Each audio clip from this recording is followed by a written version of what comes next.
Hello everyone, and welcome to this mini lecture on John Winthrop and a model for Christian charity.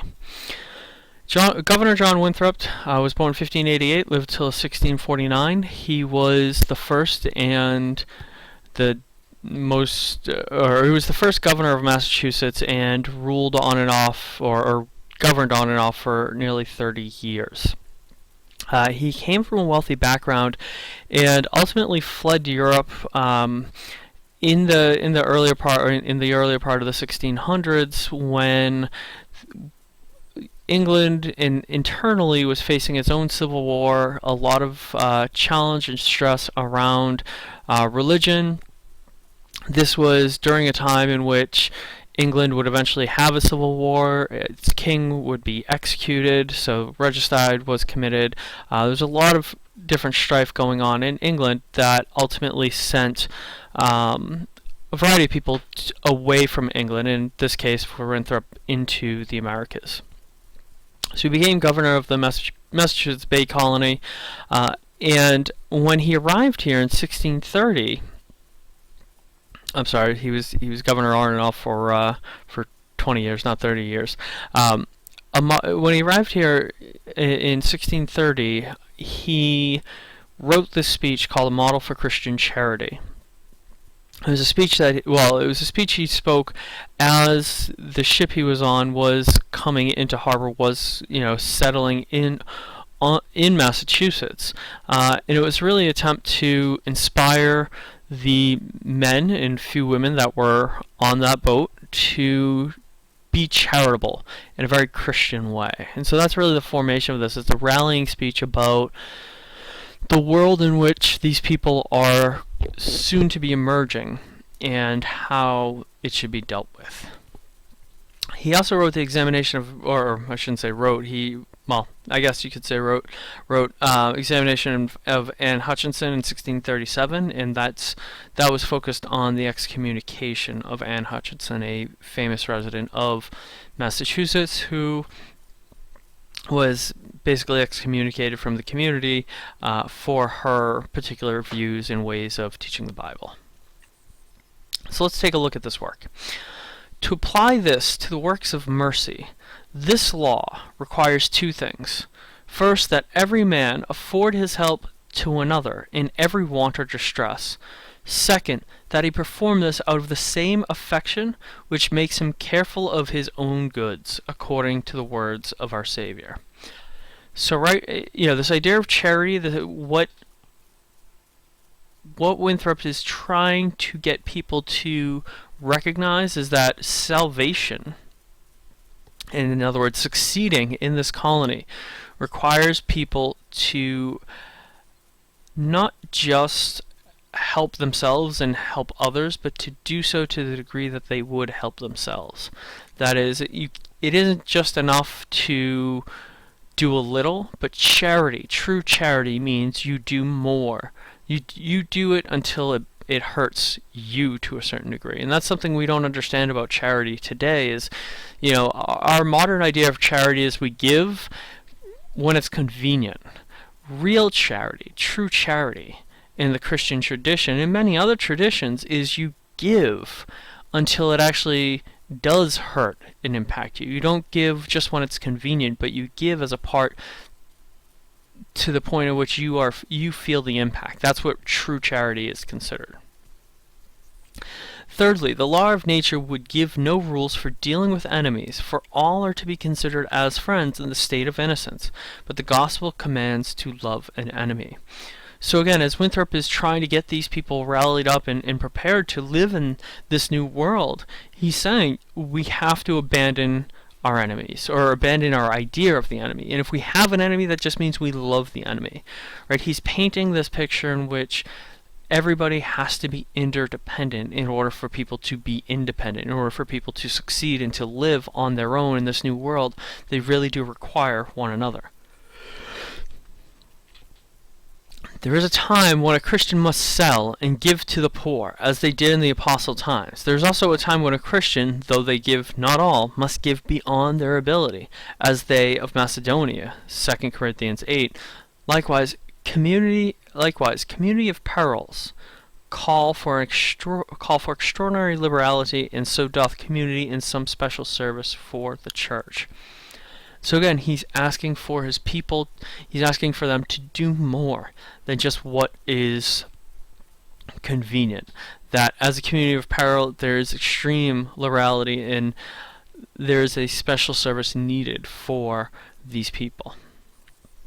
So the way to draw men to the works of mercy is not by force of argument from the goodness or necessity of the work, for though this cause may enforce a rational mind to some present act of mercy, it is as is frequent in experience, yet it cannot work such a habit in a soul as shall make it prompt upon all occasions to produce the same effect, but framing these affections of love in the heart, which will as naturally bring forth the other as any cause doth produce the effect. So again, Winthrop here is kind of stepping back and he's saying, I can give you all sorts of arguments. I can give you all sorts of reasons for doing this, but that isn't what's going to work. That isn't what, he says, yet it cannot work such a habit in a soul. Those things are not going to be profound enough to move the ways in which we need to move. But by framing these affections of love in the heart, which will as naturally bring forth the other, any case doth produce the effect. Any cause doth produce. To base these ideas, to base this in love of mankind, not in it's good to protect you, so you should protect me, but in to love one another, that will produce the effect. That will result in, well, hopefully, as Winthrop is hoping, the protection and the longevity of the colony. All the parts of this body being thus united are made so contiguous in a special relation as they must needs partake of each other's strength and infirmity, joy and sorrow, weal and woe. If one member suffers, all suffer with it. If one be in honor, all rejoice with it. And so Winthrop is trying to convey to the people that there has to be a unanimity. There has to be a unanimity here in which they all are working together, because the strengths is everybody benefits from the strengths and nobody benefits from the sorrow. Everybody benefits from the wealth, nobody benefits from the woe. So there's an attempt to make sure everybody is ready to do their part and to push forward and succeed in this new land. Now, the only way to avoid this shipwreck and to provide for our posterity, is to follow the counsel of Micah, to do justly, to love mercy, to walk humbly with our God. For this end, we must be knit together in this work as one man. We must entertain each other in brotherly affection. We must be willing to abridge ourselves of our superfluities for the supply of others' necessity. We must uphold a familiar commerce together in all meekness, gentleness, patience, and liberality. We must delight in each other, make others' conditions our own, rejoice together, mourn together, labor and suffer together, always having before our eyes our commission and community in the work as members of the same body. So shall we keep the unity of the Spirit in the bond of peace. And so again, the power of this and the attempts in which Winthrop is creating and forging this community, notice the use of we, the emphasis of we, and the ways in which we must be a community.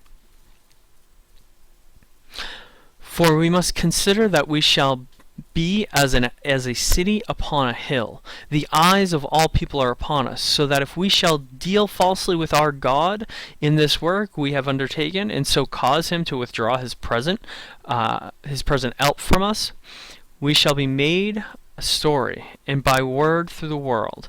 We shall open the mouths of enemies to speak evil of the ways of God, and all professors forsake all professors for God's sake. We shall shame the faces of many of God's worthy servants, and cause their prayers to be turned into curses upon us, till we be consumed out of the good land whither we are going. So Winthrop is framing their mission to the Americas as, God's work. And when he says, "For we must consider that we shall be a city upon a hill," that's a biblical reference. And there's an attempt here to say we have an opportunity to create a Christian world, a Christian land here. And everybody is watching, right? The eyes of all people are upon us. So they have to be true, they have to be faithful, they have to be committed to this. And if they are good, if they are committed, if they are faithful, then God is going to bless them. God is going to continue to allow them to be successful. But if they don't, they're going to become a bad example of how supposed Christians are, right? His present from us, "We shall be made a story, and by word through the world. We shall open the mouths of enemies to speak evil of the ways of God." So it's the whole world is watching.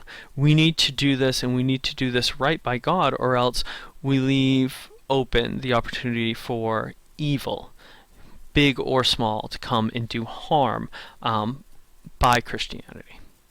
All right, so hopefully those are some of the ideas and themes that are present in this writing, and as you read it, I hope you come across other things that tie into this, and certainly some of your own ideas. Thank you very much for listening. I will see you in the next lecture.